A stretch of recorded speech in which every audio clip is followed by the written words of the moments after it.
নমস্কার বন্ধুরা, welcome to cricket and football hub. তো বন্ধুরা, এই ভিডিওতে তোমাদের মধ্যে বেশ কয়েকটা গুরুত্বপূর্ণ আপডেট নিয়ে আলোচনা করার আছে। সেহেতু এই ভিডিওটা একটু না স্কিপ করে তোমাদের পুরোটা দেখার অনুরোধ থাকলো। আর তোমরা যারা আমাদের এই চ্যানেলে প্রথমবার এসেছো তারা কিন্তু অবশ্যই আমাদের এই ভিডিওতে একটা লাইক দিয়ে আমাদের এই চ্যানেলটাকে সাবস্ক্রাইব করে রেখো, কারণ তুমি কিন্তু এখানে তোমাদের প্রিয় দলের সমস্ত রকম খেলার খবর সবার আগে পেয়ে যাবে। তো চলো আর দেরি না করে আজকের ভিডিওর মেন টপিকগুলো নিয়ে আলোচনা শুরু করা যাক। তো বন্ধুরা, তোমরা জানো আগামী 14 তারিখ থেকে শুরু হতে চলেছে চলতি মরশুমের আইএসএলের মহড়া। চলতি মরশুমের আইএসএল চালু হওয়ার বিষয় নিয়ে বেশ টালমাটাল পরিস্থিতির কারণে মরশুমের প্রায় অর্ধেকটা শেষ হয়ে গেছে। তবে অবশেষে সমস্ত ঝামেলা মিটিয়ে বাকি অর্ধেক মরশুমের জন্য এই সিজনের আইএসএল টুর্নামেন্ট চালু করার সিদ্ধান্ত নেওয়া হয়েছে ফেডারেশনের তরফ থেকে। তো তোমাদের ইতিমধ্যেই জানিয়ে দিয়েছি ফেডারেশনের তরফ থেকে আইএসএল 2026-এর একটা সম্ভাব্য সূচি ঘোষণা করে দেওয়া হয়েছে, এবং যদি সব কিছু ঠিকঠাক থাকে তাহলে ওই সূচি অনুযায়ী এই মরশুমের সমস্ত খেলাগুলো হতে চলেছে। তবে পুরো বিষয়টা ঠিকঠাক থাকলেও চলতি মরশুমের আইএসএলের লাইভ টেলিকাস্ট কোথায় করানো হবে সেই বিষয় নিয়ে এতদিন পর্যন্ত নির্দিষ্ট কোনোরকম ধারণা পাওয়া যায়নি। তবে অবশেষে গতকাল অফিসিয়ালিভাবে ঘোষণা হয়ে গেল চলতি মরশুমের আইএসএলের লাইভ টেলিকাস্ট কোথায় দেখানো হবে। তো এই মরশুমে লিগের ব্রডকাস্টিং পার্টনার হিসাবে বেশ কিছু সংস্থা বিড জমা দিলেও অবশেষে ফ্যান কোড তারা কিন্তু বিডে জয়ী হয়, যার ফলে এই চলতি মরশুমের আইএসএলের অফিসিয়াল ব্রডকাস্টিং পার্টনার হিসাবে চূড়ান্ত হয়েছে ফ্যান কোড, এবং লিগের প্রোডাকশনের দায়িত্ব পেয়েছে কেপিএস স্টুডিও। তো তোমাদের অনেকের মনেই প্রশ্ন আসতে পারে, ফ্যান কোডে তো আমরা খেলা দেখব, তাহলে এই কেপিএস স্টুডিওর কাজটা কি? এটা কি নতুন কোনো চ্যানেল? তো এই বিষয়ে তোমাদের ক্লিয়ার করে দিই, এই প্রোডাকশন পার্টনার অর্থাৎ কেপিএস স্টুডিওর কাজ হচ্ছে video, live streaming, visual content এই সমস্ত জিনিসগুলো বানানো। অর্থাৎ লাইভ টেলিকাস্ট থেকে শুরু করে স্ক্রিনের যাবতীয় কাজ করবে এই কেপিএস স্টুডিও। আর ফ্যান কোড তারা শুধুমাত্র লাইভ খেলা সম্প্রচার করবে। সহজ ভাষায় বলতে গেলে, ধরো আমরা ইউটিউবে কোনো একটা ভিডিও দেখছি কোনো চ্যানেলের মাধ্যমে, তো সেই নির্দিষ্ট চ্যানেলটা হচ্ছে ফ্যান কোড।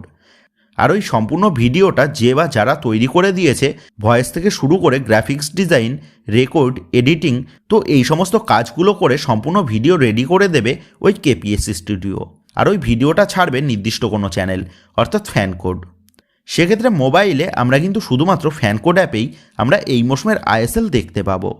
তো এবার তোমাদের মনে প্রশ্ন আসতে পারে, ফ্যান কোডে খেলা দেখতে গেলে কি আমাদের টাকা খরচ করে দেখতে হবে নাকি ফ্রিতে দেখাবে? তো এই বিষয়ে তোমাদের জানিয়ে রাখি, ফ্যান কোডে খেলা দেখতে গেলে তোমাদের কিন্তু নির্দিষ্ট একটা অর্থ খরচ করে খেলা দেখতে হবে। সেটা তোমরা নির্দিষ্ট কোনো দলের খেলার ম্যাচ পাস নিতে পারো বা সম্পূর্ণ লিগের ম্যাচ পাস নিতে পারো। তবে যাই নাও না কেন তোমাদের কিন্তু টাকা দিয়েই খেলা দেখতে হবে। তো কত টাকা লাগবে খেলা দেখতে গেলে, এই সমস্ত বিষয়ে ফ্যান কোডের তরফ থেকে আপডেট এলে তোমাদের কিন্তু অবশ্যই আমরা সেটা জানিয়ে দেব। তো যাই হোক, টাকা খরচ করে কিন্তু অনেকের পক্ষেই সম্ভব নয় লাইভ খেলা দেখার। সেক্ষেত্রে তোমাদের মনে প্রশ্ন আসতে পারে, তাহলে কি আমরা আইএসএল লাইভ খেলা দেখতে পাবো না? তো আমার সেই সমস্ত বন্ধুদের জন্য বলছি, কেউ না থাকুক আমি কিন্তু তোমাদের পাশে আছি। আমি তোমাদের জন্য আইএসএলের গুরুত্বপূর্ণ সমস্ত ম্যাচগুলির লাইভ লিঙ্ক প্রোভাইড করে দেব, যেখান থেকে তোমরা অনায়াসই খেলা দেখতে পেয়ে যাবে। তবে তার জন্য তোমাদের কিছু কাজ করতে হবে। তো এখানে কাজের কথা বলছি মানে তোমরা এটা ভেবো না সেই কাজটা খুবই কঠিন। সেই কাজটা তোমাদের করতে হবে, আমাদের এই ভিডিওতে একটা লাইক দিতে হবে।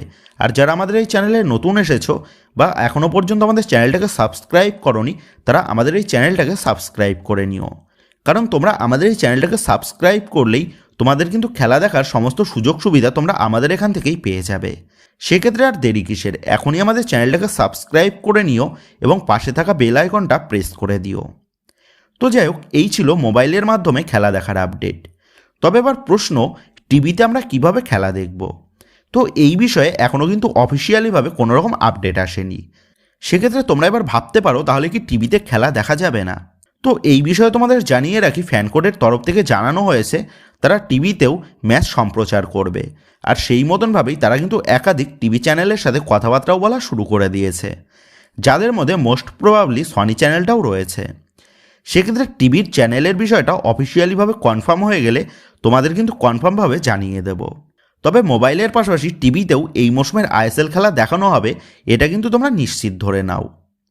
তো যাই হোক, এবারে নেক্সট আপডেটটা বেরিয়ে আসছে লিগ শুরুর আগেই দুই প্রধানের যে বড় ধাক্কাটা লাগলো সেই ধাক্কার বিষয় নিয়ে। তো তোমরা জানো সম্ভাব্য সূচি অনুযায়ী লিগের ওপেনিং ম্যাচ অর্থাৎ 14 তারিখ কেরালা ব্লাস্টার এফসির বিরুদ্ধে উদ্বোধনী ম্যাচ দিয়ে চলতি মৌসুমের অভিযান শুরু করতে চলেছে মোহনবাগান দল। অপর দিক দিয়ে ইস্টবেঙ্গল তারা তাদের অভিযান শুরু করতে চলেছে 16 ফেব্রুয়ারি নর্থ ইস্ট ইউনাইটেড এফসির বিরুদ্ধে। তবে লিগ শুরুর আগেই দুই প্রধান তারা কিন্তু জোর ধাক্কা খেলো তাদের দলের দুই গুরুত্বপূর্ণ প্লেয়ারদের নিয়ে। তো তোমরা জানো মোহনবাগান দলের রাইট ব্যাক পজিশনে খেলার জন্য রয়েছে তাদের ভারতীয় ডিফেন্ডার আশিস রায়। তবে এই আশিস রায় সে কিন্তু বর্তমানে বেশ গুরুতর চোটের কবলে পড়েছে। ইভেন যেমনটা আপডেট, আশিসের চোটটা এতটাই গুরুতর যে তাকে এই মরশুমের জন্যও মাঠের বাইরে থাকতে হতে পারে, যেটা কিন্তু এই মুহূর্তে দাঁড়িয়ে একটা বড় দুঃসংবাদ সকল মোহনবাগান সমর্থকদের জন্য তা বলাই যায়। তবে আবার ফুটবলে চোটাঘাত আছে তেমনটা মেনে নিয়েই মোহনবাগান দলের নতুন কোচ সার্জিও লোবেরা তিনি কিন্তু দলের রাইট ব্যাক পজিশনের জন্য দলের নতুন সাইনিং তথা সেই টেকচাম অভিষেক সিংকে দলের রাইট ব্যাক পজিশনে খেলানোর জন্য তৈরি করে নিয়েছেন। সেক্ষেত্রে আশিস রায়ের অনুপস্থিতিতে মোহনবাগান দলের রাইট ব্যাক পজিশনকে সামলাতে আমরা কিন্তু এবার এই টেকচাম অভিষেক সিংকেই দেখতে পেতে চলেছি। এর পাশাপাশি মোহনবাগানের রিজার্ভ দল থেকে লিওয়ান ক্যাস্টানাকেও দলের রাইট ব্যাক অপশনের জন্য আইএসএলের স্কোয়াডের জন্য রেজিস্টার করাতে পারে তেমনটাই খবর। সেক্ষেত্রে নতুন পজিশনে টেকচাম অভিষেক সিং সে কেমন পারফরমেন্স করে সেই দিকেই কিন্তু আমাদের সকলের নজর থাকবে। তো এর পাশাপাশি ইস্টবেঙ্গল দলের জন্য যে বড় দুঃসংবাদটা বেরিয়ে এসেছে তা হলো তাদের ক্যাপ্টেন নাওরেম মহেশ সিংকে নিয়ে। তো যেমনটা জানা গেছে অনুশীলনে নাওরেম মহেশ সিংও বেশ গুরুতর চোট পেয়েছে, যার কারণে ইস্টবেঙ্গলের প্রথম দিকের কিছু ম্যাচে নাওরেম মহেশ সিংকে নাও পেতে পারে দলের কোচ অস্কার ব্রুজান। সেক্ষেত্রে নাওরেম মহেশ সিংয়ের পরিবর্তন হিসাবে দলের প্রথম একাদশে কাকে এবার ব্যবহার করবেন কোচ অস্কার ব্রুজান সেটাই কিন্তু এখন দেখার বিষয় হবে, কারণ এই নাওরেম মহেশ সিং সে ইস্টবেঙ্গলের প্রথম একাদশের জন্য খুবই গুরুত্বপূর্ণ একজন প্লেয়ার। সেক্ষেত্রে আমরা সকলেই কামনা করব দুই দলের এই দুই চোটগ্রস্ত প্লেয়াররা তারা যেন দ্রুত সুস্থ হয়ে মাঠে ফিরতে পারে এবং নিজেদের দলকে চ্যাম্পিয়ন করাতে সাহায্য করতে পারে। তো যাই হোক, এবার নেক্সট আপডেটটা বেরিয়ে আসে মোহনবাগান ম্যানেজমেন্টের এক বিগ ব্ল্যান্ডার নিয়ে। তো তোমরা জানো মোহনবাগান জার্সিতে গত সিজনে বেশ নজরকাড়া পারফরমেন্স করেছিল মোহনবাগানের তরুণ দলের কেরালিয়ান উইঙ্গার সালাউদ্দিন আদনান। সালাউদ্দিনের পারফরমেন্স দেখে বাগান সমর্থকরা এই সালাউদ্দিনকে মনবীর সিংয়ের ব্যাকআপ হিসাবে চিহ্নিত করেছিল। আর এই সালাউদ্দিন সে যে লেভেলের পারফরমেন্স দেখিয়েছিল তাতে সে কিন্তু মোহনবাগানের উইং পজিশনের একটা সেরা সম্পদ হয়ে উঠতে পারত। তবে হঠাৎ করেই গতকাল সকল সবুজ মেরুন সমর্থকদের মনে দুঃখ দেওয়ার জন্য যে আপডেটটা প্রকাশ্যে আসলো তা হলো মোহনবাগান ম্যানেজমেন্ট তারা সালাউদ্দিনকে ছেড়ে দিয়েছে এবং সালাউদ্দিন সে মোহনবাগান ছেড়ে সে যোগ দিয়েছে তার হোমটাউনের দল কেরালা ব্লাস্টার এফসিতে। সেক্ষেত্রে এখন থেকে আমরা কিন্তু সালাউদ্দিনকে মোহনবাগান জার্সিতে নয় কেরালা ব্লাস্টার এফসি জার্সিতে খেলতে দেখতে পেতে চলেছি। আর এই সালাউদ্দিনকে ছেড়ে দিয়ে বাগান ম্যানেজমেন্ট যে কতটা সঠিক বা ভুল সিদ্ধান্ত নিল তা কিন্তু আগামীতে স্পষ্ট হয়ে যাবে, কারণ এই সালাউদ্দিনের মধ্যে সেই পোটেনশিয়ালটা ছিল মোহনবাগানের প্রথম একাদশে খেলার। তবে মোহনবাগান ম্যানেজমেন্ট তারা প্লেয়ার তৈরিতে নয়, তৈরি প্লেয়ার কিনতে ভালোবাসে। সেক্ষেত্রে হয়তো আগামীতে আমরা এমনটাও দেখতে পেতে পারি এই সালাউদ্দিনকেই হয়তো একসময় মোহনবাগান ম্যানেজমেন্ট তারা কেরালা ব্লাস্টার এফসি থেকে মোটা অর্থ খরচ করে আবারও তাদের দলে সই করাবে। তো বন্ধুরা, এই সালাউদ্দিনকে ছেড়ে দিয়ে মোহনবাগান ম্যানেজমেন্ট কতটা সঠিক বা ভুল কাজ করলো এই বিষয়ে তোমাদের মতামতটা অবশ্যই নিচে কমেন্ট করে জানিয়ে দিও। তো যাই হোক, তোমাদের এর আগেই জানিয়ে দিয়েছিলাম মনবীর সিংয়ের বয়সের কারণে তার পারফরমেন্সের গ্রাফটা ডাউন হওয়ার জন্য মোহনবাগান ম্যানেজমেন্ট তারা আসন্ন সামার ট্রান্সফার উইন্ডোতে মনবীর সিংয়ের ব্যাকআপ বা রিপ্লেসমেন্ট প্লেয়ারের খোঁজে নেমে পড়েছে। আর সেই লিস্টে রয়েছে ভারতীয় ফুটবলের সেরা রাইট উইঙ্গার ছাংতে। আর এই ছাংতের পেছনে মোহনবাগান ম্যানেজমেন্ট তারা কিন্তু বিগত বেশ কিছু মরশুম ধরেই পড়ে আছে এই ছাংতের ডিলটা ক্র্যাক করার জন্য। সেক্ষেত্রে আবার প্রশ্ন হচ্ছে মোহনবাগান ম্যানেজমেন্ট কি তাহলে তাদের রাইট উইং পজিশনের অপশান অপলোড করেছে নেক্সট ট্রান্সফার উইন্ডোতে নতুন রাইট উইঙ্গার দলে সই করার জন্য?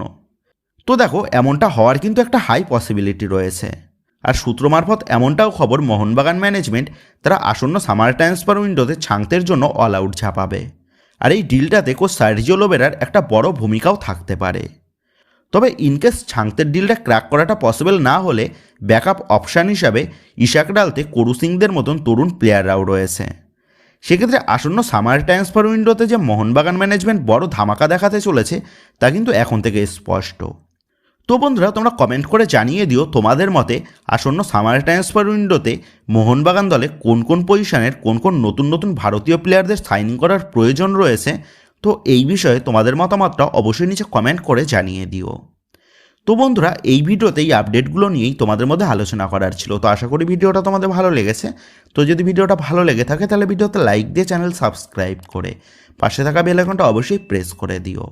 আর তোমরা যারা এখনও পর্যন্ত আমাদের সোশ্যাল মিডিয়া পেজের সাথে যুক্ত হওনি, তারা নিচে ডিসক্রিপশন বক্সের লিঙ্ক থেকে আমাদের সোশ্যাল মিডিয়া পেজের সাথে যুক্ত হয়ে যেও। কারণ এখন কিন্তু সমস্ত রকমের লেটেস্ট আপডেটগুলো সবার আগে আমাদের সোশ্যাল মিডিয়া পেজেই পোস্ট করা হয়। আর তোমরা এখন ফেসবুক এবং ইনস্টাগ্রামে গিয়ে তোমরা আমাদের এই চ্যানেলের নাম লিখে সার্চ করলেও তোমরা কিন্তু আমাদের ফেসবুক এবং ইনস্টাগ্রাম পেজটাও খুঁজে পেয়ে যাবে। সেক্ষেত্রে তোমার প্রিয় দলের সমস্ত রকম খেলার খবর সবার আগে জানার জন্য এবং আমার সাথে সরাসরি যে কোনো বিষয়ে কথা বলার জন্য তোমরা অবশ্যই মনে করো আমাদের সোশ্যাল মিডিয়া পেজের সাথে যুক্ত হয়ে যেও। তো বন্ধুরা, এই ভিডিওটা এটুকুই ছিল। তো আসি বন্ধুরা, দেখা হচ্ছে পরের ভিডিওতে।